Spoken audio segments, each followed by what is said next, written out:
Rosanne, are you seeing the private chats or the group chats? Yes. Okay. Gail's here. Hello, Gail Larson. How are you?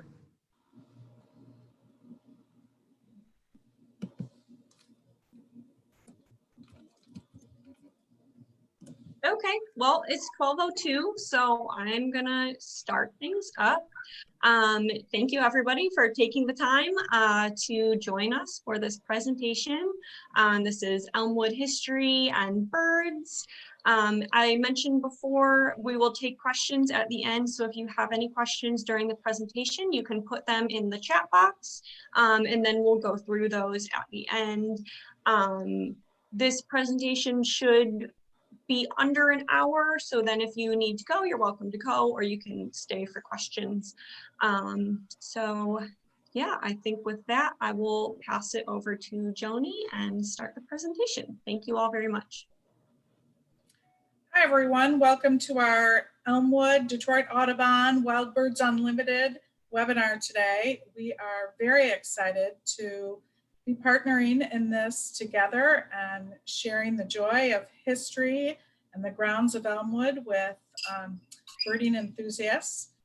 We started birding with Roseanne and Detroit Audubon. Shoot, I think it's maybe been 8 years. And Really? Wow. It's been wonderful. I've learned so much and met so many wonderful people.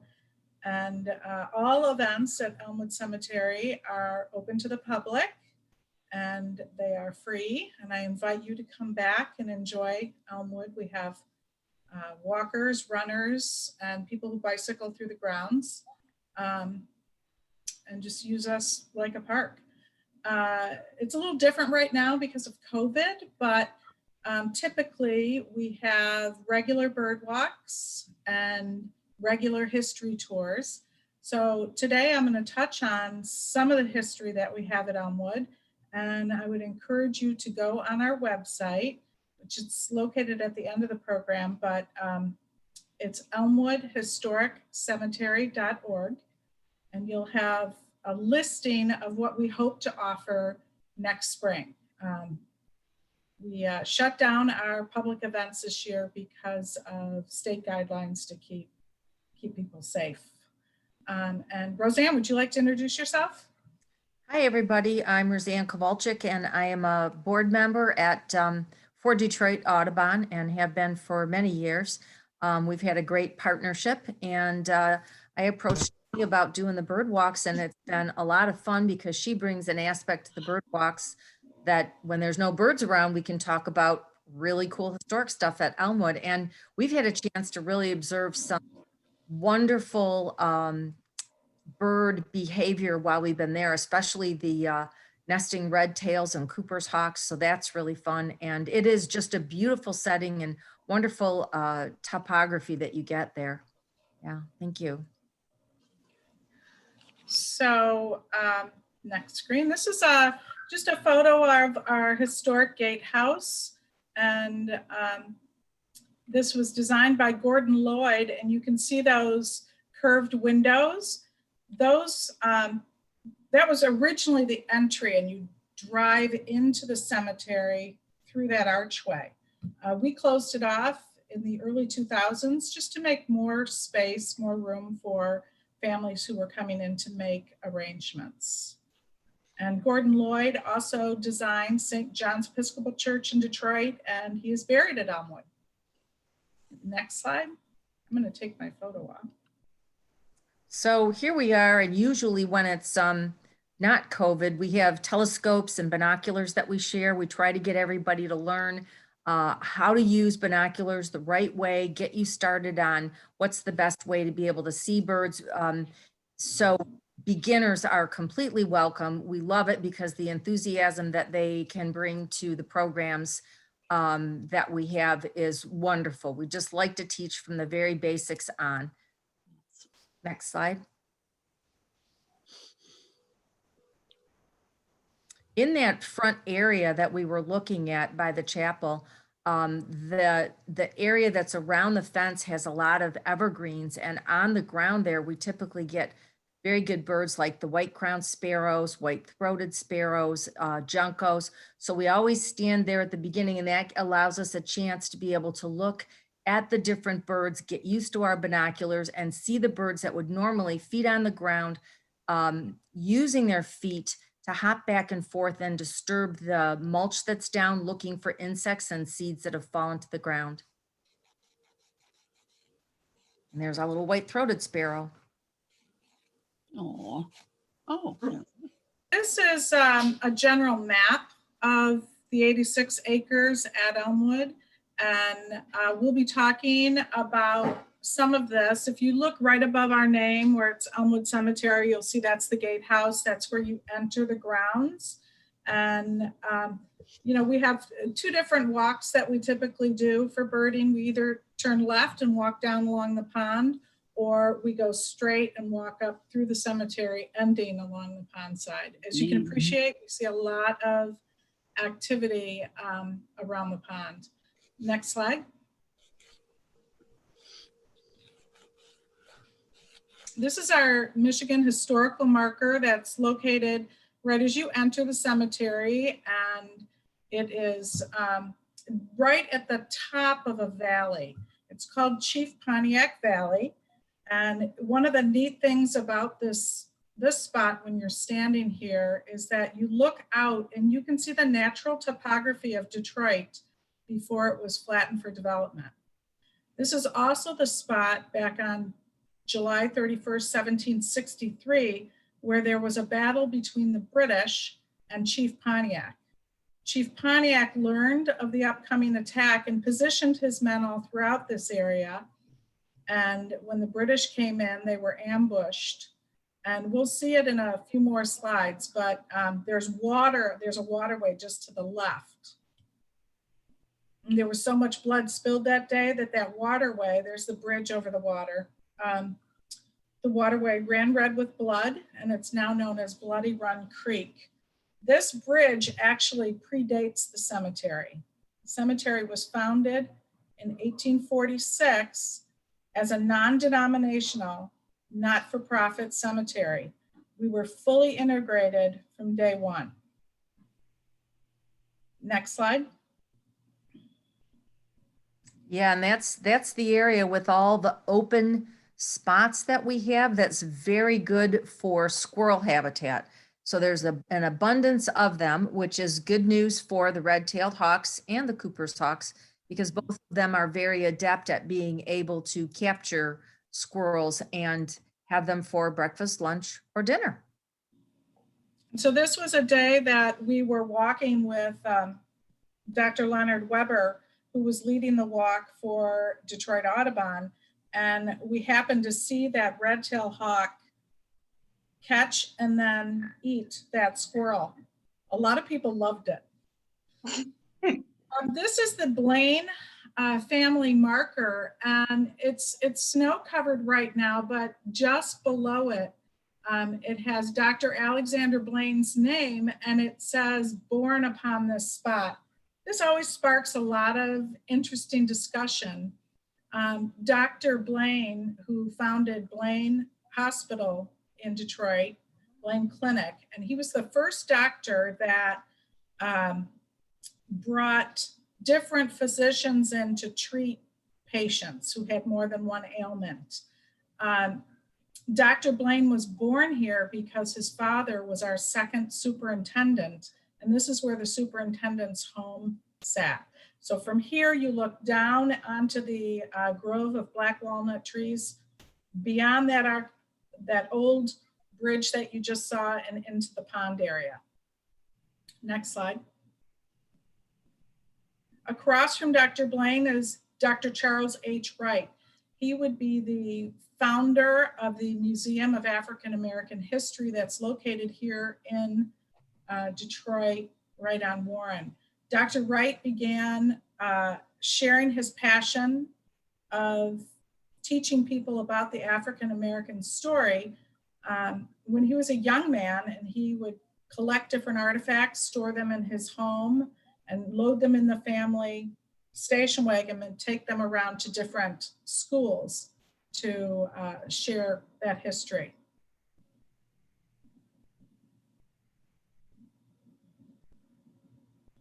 This is also the area where the Cooper's hawk has nested the last few years. We've had 2 different nests up there. And if you take a look at this bird, one of the things, that we like to point out to people is not just color when it comes to bird, but the overall shape and structure of a bird. So you'll notice that this bird's tail extends far beyond its wingtips.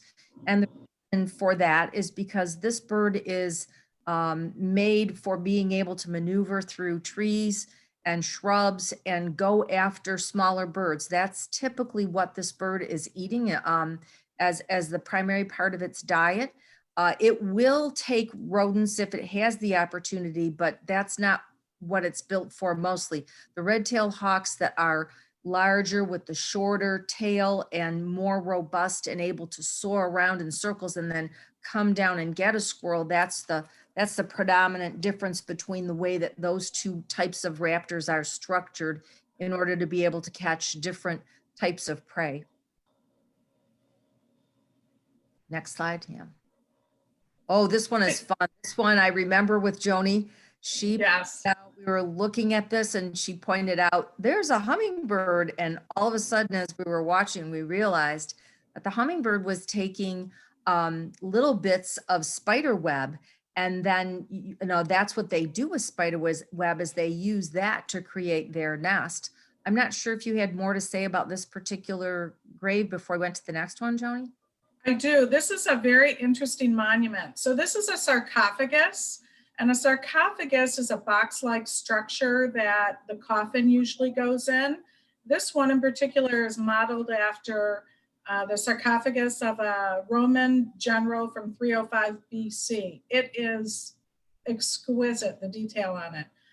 But this is not an actual sarcophagus. When you get up to this and look at it, you'll notice along the top there are several different names engraved. And this actually has 8 locks on the top of it that we can unlock, lift it off, and then there's a staircase that leads down below to a below ground mausoleum, private family mausoleum. This is for the Albert Stevens family, and he was in the railroad industry. And then I think we have the hummingbird. Yeah, just to show people that it is so important to be able to leave spiders and their spider webs in your yards or in natural places. Not only do the hummingbirds use spider web to hold the small plant matter that they make their nest out of, but they also use the spider web to be able to attach and use it like a glue and carefully place all the lichen around their nest in order to be able to camouflage their nest. So spiders are real important to ruby-throated hummingbirds. Next. And we ended up seeing that when we did an evening walk together, I believe, Rosann. Yes. That was very neat. I didn't know that.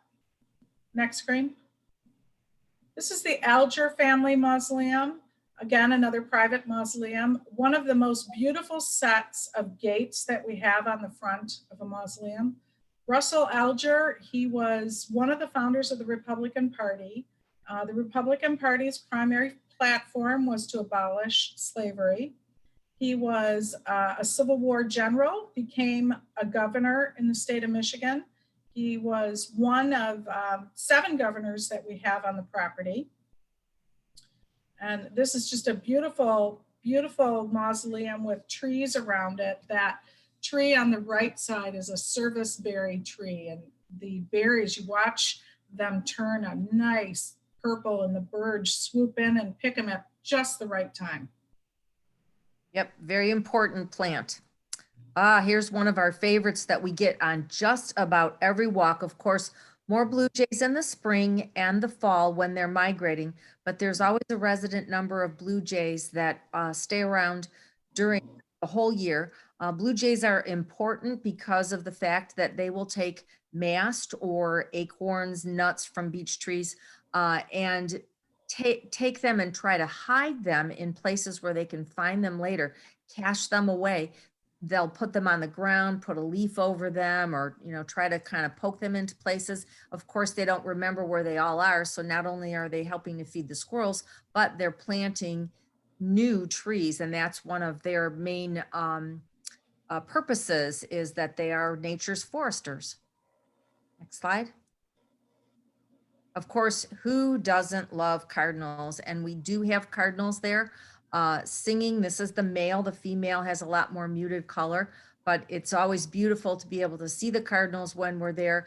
They start singing toward the end of January. So any day now, if you're keyed into the sounds outside when you're leaving for work or to do an errand or something, listen for the sound of cardinals, because they'll be greeting us, and their song is spurred on by length of day as opposed to temperature.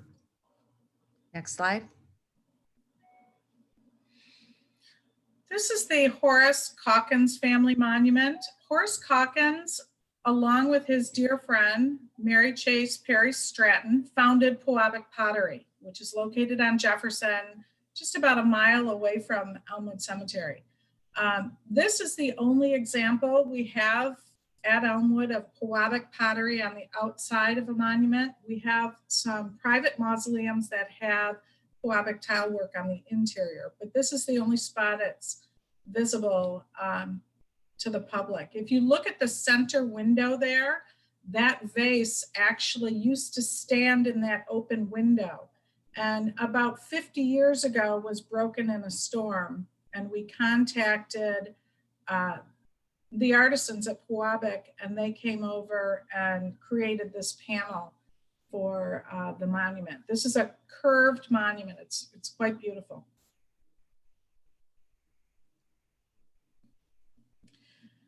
So in Elmwood's southeastern corner, if you think about the Detroit River as being south of Jefferson, in the southeastern corner is this small little acre plot that is part of Temple Bethel cemeteries. So this is the location of the oldest Jewish cemetery in the state of Michigan. The cemetery has always taken its name from the street upon which it resides. So today it's known as Lafayette Cemetery. It was founded as Chaplain Street Cemetery, but this cemetery is managed by Elmwood, but actually run by Temple Bethel. I love to bring school groups through this area because many of them have had little, if any, exposure to Hebrew and different symbolisms, and it's fun to take them through and look at the different monuments that are in this lot. This is also where the first rabbi from Detroit is buried. Next slide. Chimney Swifts. This is a bird starting at about the end of April that we get all through the summertime. Swifts land very rarely. In fact, this is a photo taken by Jerry Jordan, and what this bird is doing is it's approaching the tree in order to be able to snap off small pieces of the branches, and then they find chimneys or dead trees where there's an opening. They use their spit in order to be able to take those small branches and make a half cup shaped nest inside of either a chimney or an old tree, of which there are not that many. And that is the only time that they land. They land in order to be able to lay eggs and incubate, but otherwise chimney swifts eat while they are flying. And I think our next slide shows a great picture of them in flight. Oh, oops, sorry about that. Go back, I guess. And they even copulate on the wing. So everything is done on the wing other than actually nesting. This is Colonel William Coyle's monument, and you can see the American eagle at the top of this pedestal. And this monument's probably about 14 feet tall. So one of the neat things about coming to a historic cemetery such as Elmwood is the memorial art and symbolism that you find all throughout the property. So on Colonel Coyle's monument, there are several indicators that would indicate he was in the military. Of course, the American eagle. And if you look just below him, you can see the stars. And then farther down, you can see a laurel wreath. So Colonel Coyle was actually a participant in the American Revolutionary War And we have some wonderful photos of a marker dedication that they did for him. Next slide, please. This is the James F. Joy family lot. James Joy was responsible for the construction of the Sulaks. And very interesting, this is kind of like in a little island. And one of the family monuments is, markers is a death head monument.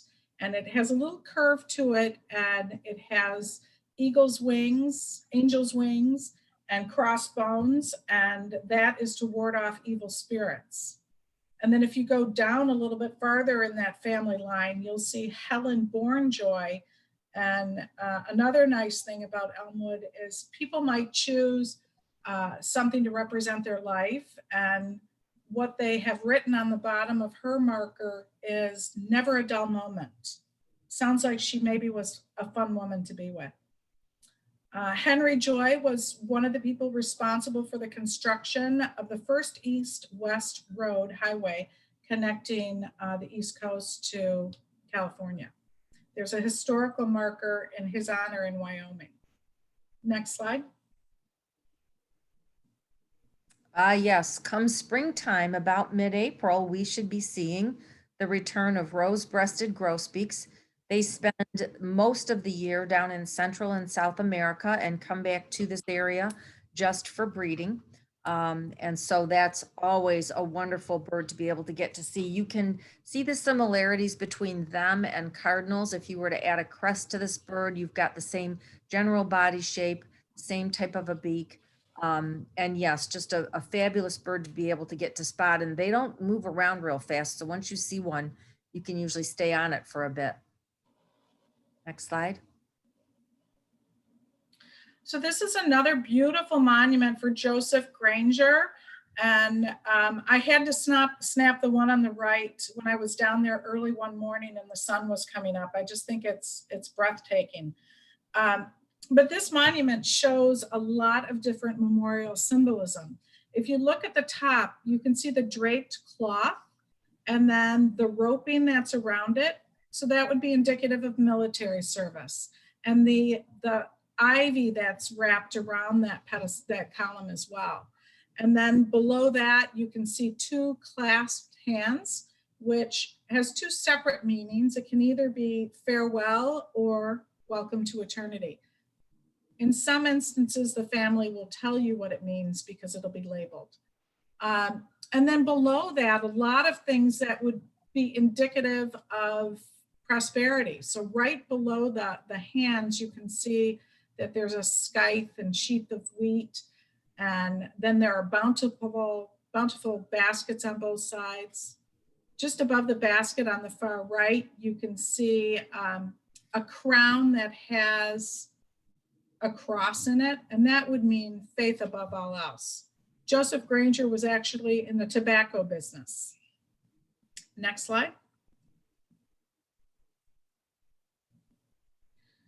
Zachariah Chandler is buried at Elmwood, and this is his obelisk. So that structure would indicate that somebody has achieved everything that they set out to in this life. It's reaching toward the heavens. It is about 40 feet tall, and I want you to imagine it coming to Elmwood through the streets of Detroit, drawn by horse and placed on a cart. That had to be something for people to see. Men using a system of ropes and pulleys put it in place, and it has stood there for about 160 years. Zachariah Chandler was an incredibly powerful politician, both within the state and in the US in Washington, DC. Chandler Park, Chandler Drive, Chandler Golf Course, all named after him. Next slide. We get lots of woodpecker activity at Elmwood, and I think that has a lot to do with the fact that Joanie understands that dead trees provide a lot of very necessary habitat for woodpeckers. It's where they can excavate in order to be able to make the hole that they need to lay their eggs and raise the next batch of woodpeckers. If they don't have that, then they're going to move along. This is our little downy woodpecker that we see literally every time that we are down there.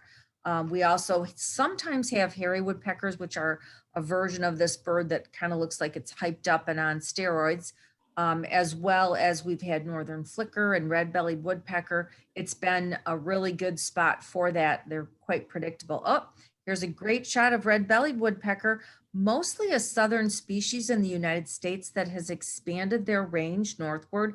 And I love this shot just because you get to see the red belly. Many people think that this bird should be named red-headed woodpecker, but there is a bird that does have a completely scarlet head that is named red-headed woodpecker. So this guy got the name red-bellied, and he's showing you why. Next.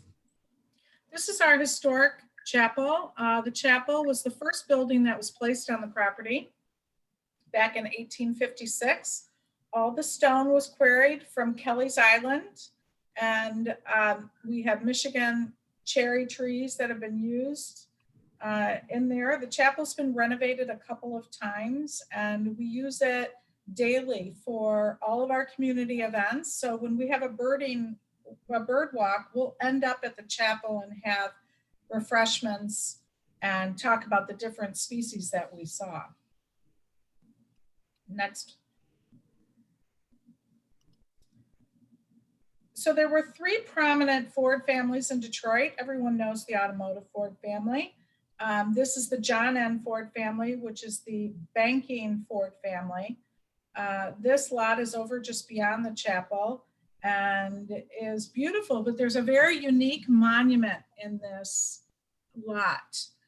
As you walk into the northeastern corner of it, just beyond the center Ford monument, you'll see a large piece of propeller. It's probably 3 to 4 feet in length, and it's been mounted on a piece of granite. And that's to commemorate the life of Alfred Ford, who was shot down in Germany during World War II.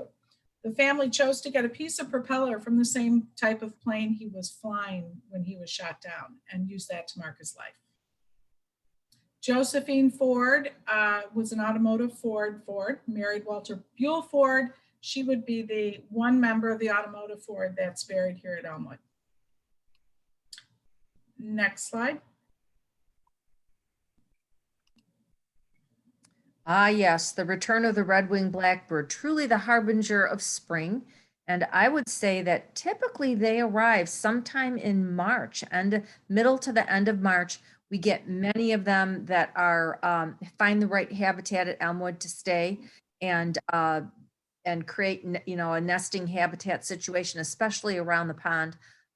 Love the way that they broadcast, this is my space and stay away from here, and let all the other males know that it's their space by showing off that red shoulder patch, which is called an epaulette, similar to the soldiers that are buried at Elmwood, with their epaulettes that they would have had on their uniforms. So the red-winged blackbird carries around his red epaulettes to show all the other males that he has got this space first. This is one of my favorite monuments at Elmwood Cemetery. And you might look at it and say, how could that possibly be? Because we do have beautiful monuments. This is for US Senator Jacob Merritt Howard. And Howard was one of the writers of the 13th, 14th, and 15th Amendments to the US Constitution. They all have to do with slavery. He was also one of the founding members of the Republican Party with Russell Alger and Zachariah Chandler, who also we've already talked about. This monument is so meaningful because it is supposed to be a towering obelisk. But he left instructions with his family that if at the time he died, all men in the United States and its territories were free, he wanted a full obelisk. If, however, there was one man still enslaved, he wanted his obelisk to be intentionally broken. So this obelisk, before it was installed, was broken because his life's work was not yet complete. So he died in 1871, and I think a lot of people assume that Civil War, you know, that ended, everybody was free and everything was perfect, and it really took a long time to roll things out. You might recall longtime Detroit City Council member and president Mary Ann Mahaffey. She is buried right next to Jacob Howard and chose this as her final resting place out of respect for everything that Senator Howard stood for. Next slide. General Alpheus S. Williams. You may recall him if you've been to Belle Isle. You'll see the soldier that's on horseback in the middle of the island, and that is General Williams. This sword is carved right in the top of his monument. Just beautiful artwork. Next. So we were talking about those dead trees that have the ability for the woodpeckers to be able to create the nesting holes that they need in order to lay their eggs and rear the next batch of babies. In this particular case, I think what happened is a branch came off of this tree and then the cavity was naturally created. So Bill Rapay was able to snap a picture of this white-breasted nuthatch who is only a cavity nester and relies upon either the holes that are left behind after being excavated by the downy woodpecker from the year before, or a natural cavity that forms like this.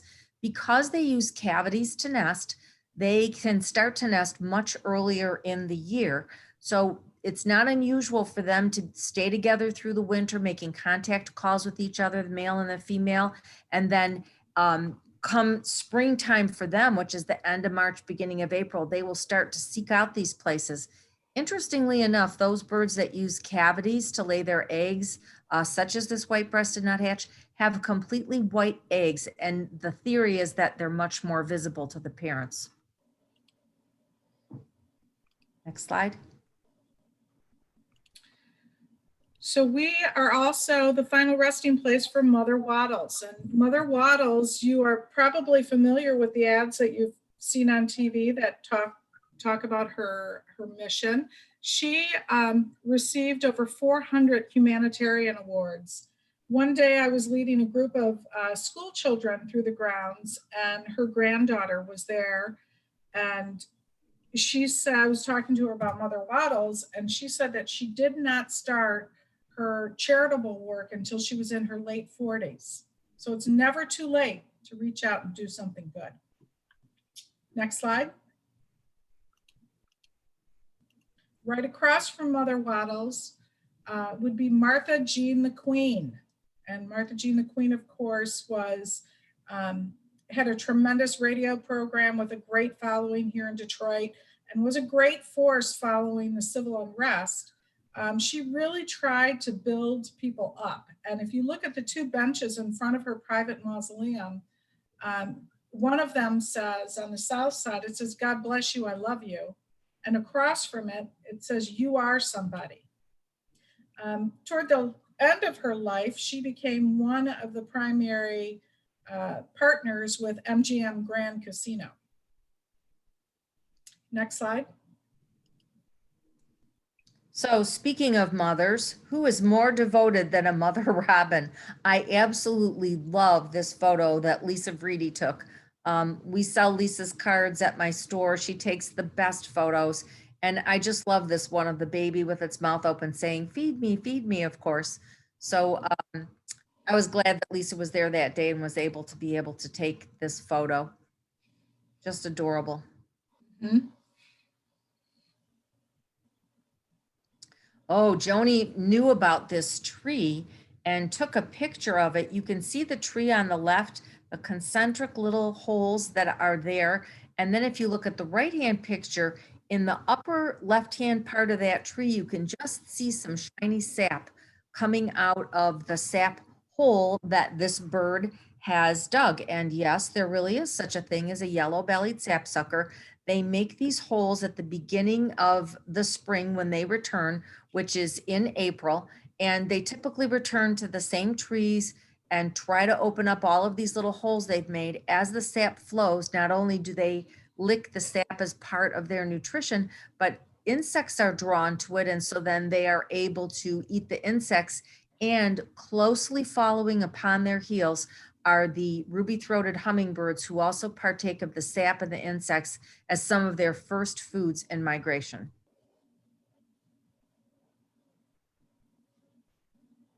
This is the Civil War section. So when we were started, when we were founded in 1846, by the way, it's our 175th anniversary this year, we were founded as a nonprofit cemetery. And when Civil War broke out, the Michigan legislature asked us to establish a burial ground for the Civil War dead.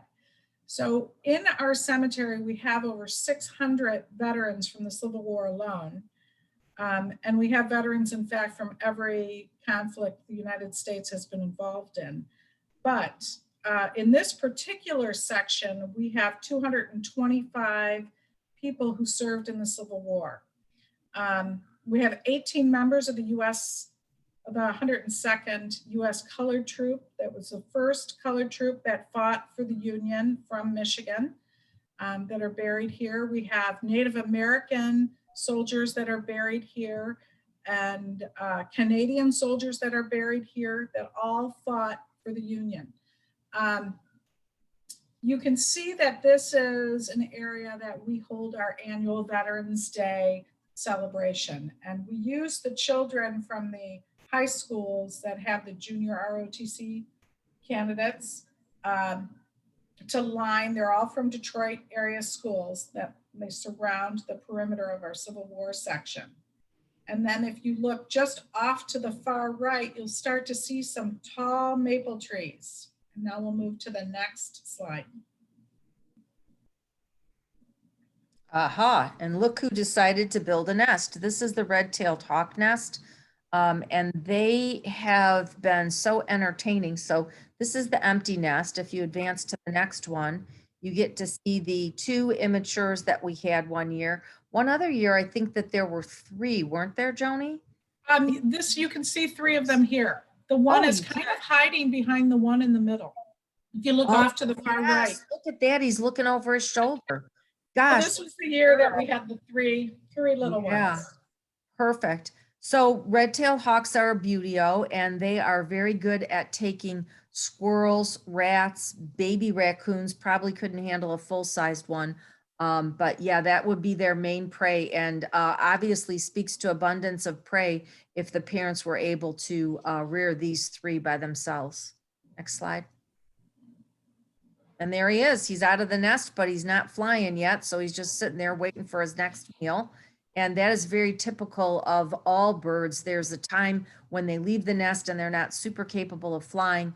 And so they do spend a little bit of time grounded. I believe the story here was that the other 2 siblings figured out how to fly before this guy did. Right, and so he was just down there hopping from monument to monument for almost a week. And the parents would bring him food. It was really, really fun to see. Next slide. This is the Detroit Firefighters Monument. Can we go up on the monument at all? It is, oh, I don't think so. I think it's been cropped a little bit. But this is an extraordinary monument that it's a lot that's owned by the Detroit Firefighters Association. At the top of this pedestal is a firefighter in period dress.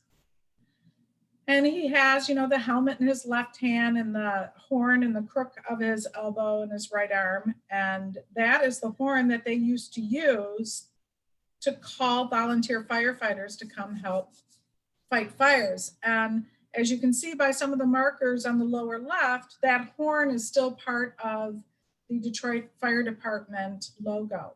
On the lower section of this monument, you can see that there are bronze plaques. And so around this monument, you have in the front, the first firehouse in Detroit. And then the 3 other sides depicted are the original firefighting equipment. So a wagon, separate wagon that they used to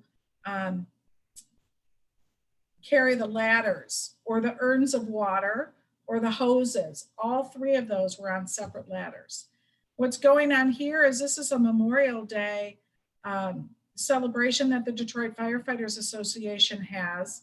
And they have a big parade with old firefighting equipment that they showcase, and they honor their deceased members. Next slide.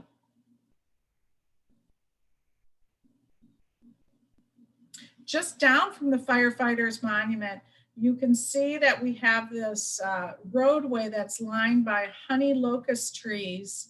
And we also have some of the flowering trees here. So we'll see a lot of flickers in this area. And if you go to the next slide. There he is. Yeah, beautiful. They love that area because it's open. And one of the things, well, two things about flicker behavior. First of all, they love to feed on the ground. Their favorite food is ants. And so they're on the ground in areas in between sidewalk cracks or where there's sand so that they can look for ants. But the other thing that they do is they love those dead branches, the snags that are so important in habitat in order for them to be able to sit there and call and for their voices to be able to reverberate and call the female. So on the left is the male. You can see that little black mustache mark right underneath the eye. And then on the right is the female. She doesn't have that line. Oh, interesting. And then this is also one, you can go to the next slide. We had a great sighting one day when we were out on a bird walk. Yep, we had eastern bluebirds, and unfortunately, we didn't get a photo from that day, but it was very similar to this where we had the male just perched up on a monument, and bluebirds hunt by looking for flying insects. They'll fly out, grab them, sit back down and eat them. It's a different way of foraging than some other birds will use. They also will forage on the ground for crawling insects as well. So that was a fabulous sight and certainly something that we're looking forward to a repeat of. Chipping sparrows love the cemetery as well. They love the open spaces. They typically nest in spruce trees, different evergreens, and you can see this guy gathering nesting materials on the right-hand side. They also like to put animal fur within their nest. And so I'm sure that they're finding a lot of that's left behind by, let's say, squirrels, raccoons, whatever. But yeah, a great little bird that we get nesting there at Elmwood. So back in 2015, Elmwood went through the process and became Detroit's first certified arboretum. We do have arboretum tours and we have tree identification classes. You can see on the left there, this is, well, both of them actually are from a tour. The picture on the right is a beautiful, majestic American elm tree. And this is topside over near that Granger monument that we saw earlier. Next slide. Yep, and along that area, we do get a lot of different birds. Brown-headed cowbirds come very early in the year, and for some reason, it seems like there's always 3 males together showing off for females. I typically refer to them as Larry, Moe, and Curly because they act so goofy as they're trying to get the attention of the female that they are courting. So there you have it with brown-headed cowbirds.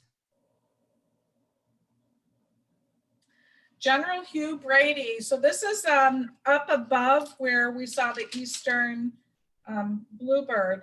He was commissioned into the military by George Washington back in 1792, and actually back in 1828 commanded the Detroit garrison in the Black Hawk War, and eventually in 1837 commanded the military department number 7 here in Detroit. Look at this monument and all of the detail about General Brady's military career. He's got the stars, he has the wreath, the downward pointing swords, the roping, the eagle. It's just really, really pretty.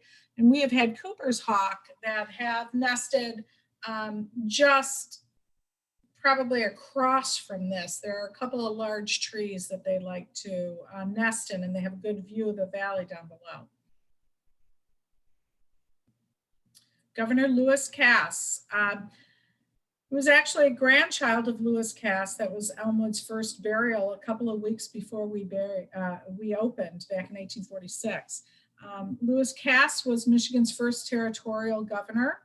And this is a very beautiful monument and ornamental sarcophagus. You can see it has the lion's head on it. And the lion's head, that would be kind of a protector guardian, but just a beautiful lot that looks down into the pond.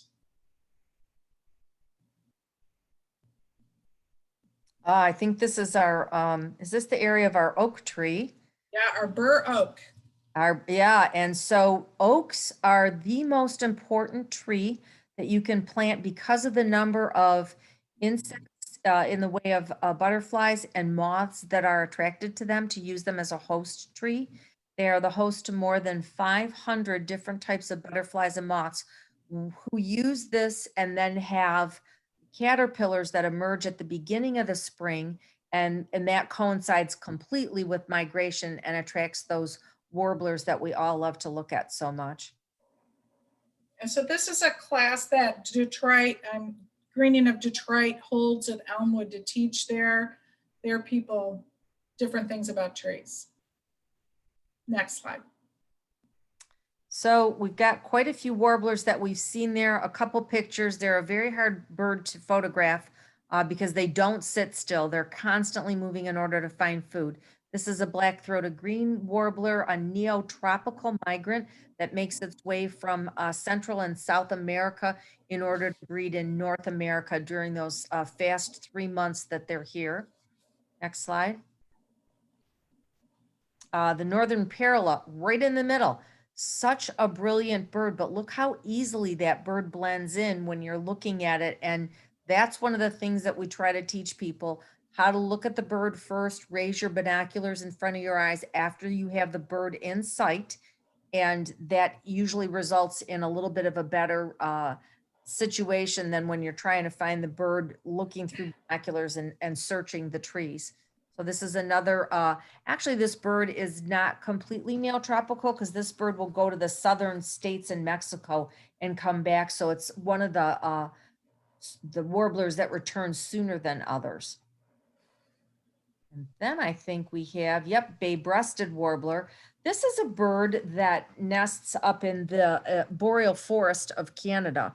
And so it's got a long way to go, very long distant migrant, looking for those caterpillars here to nourish itself. Next. And then Blackpole Warbler, probably the warbler that has the most complicated and longest migrations. They come straight up through North America as they're migrating north to go again and nest in the boreal forest. They congregate in the East Coast in the fall and then use the winds that are coming down the Atlantic to help bring them down and land all the way in South America after they've launched off the East Coast, sometimes not landing for 48 hours as they make their fall journey.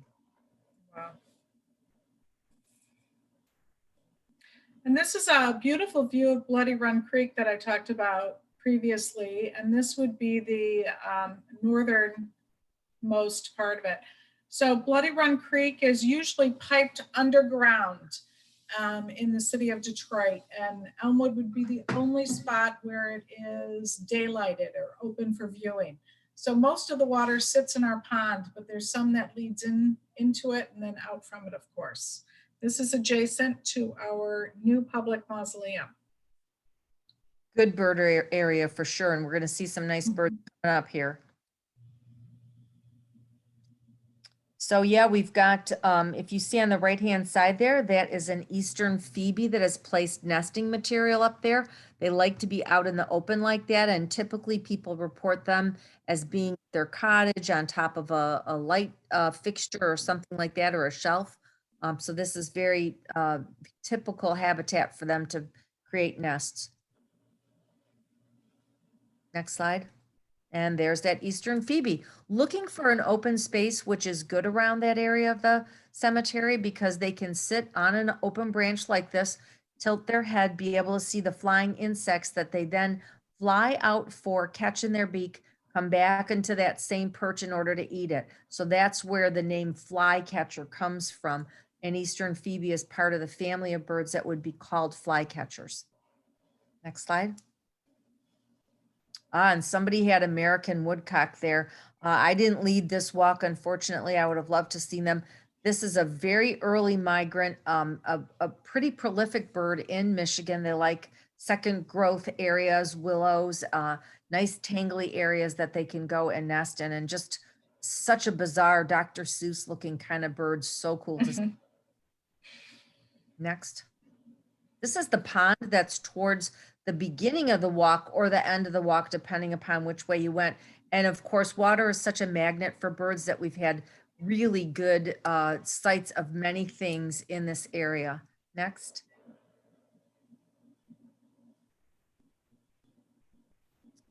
Joanie took this wonderful picture of the great blue heron. There's fish in the pond for them to be able to stalk and eat. Next. This is, I think, mallard duck, female mallard with her babies. They there, of course, because there's the right habitat for them. Next.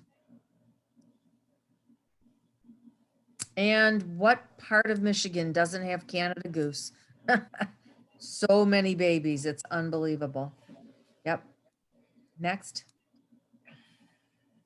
Wood duck, what a great bird. So this bird is given its name because it actually nests up in those cavities that are created either by a very large woodpecker or that's left in the tree because a branch has fallen off and it's hollowed off. This is the male of the species, and we have had them quite regularly at Elmwood. I've never seen an actual nest site, but I wouldn't doubt that they're there nesting. Black crowned night heron, another cool heron that you get there, looking at the edge of the pond for fish, crayfish, frogs, small snakes, anything that he can find that way.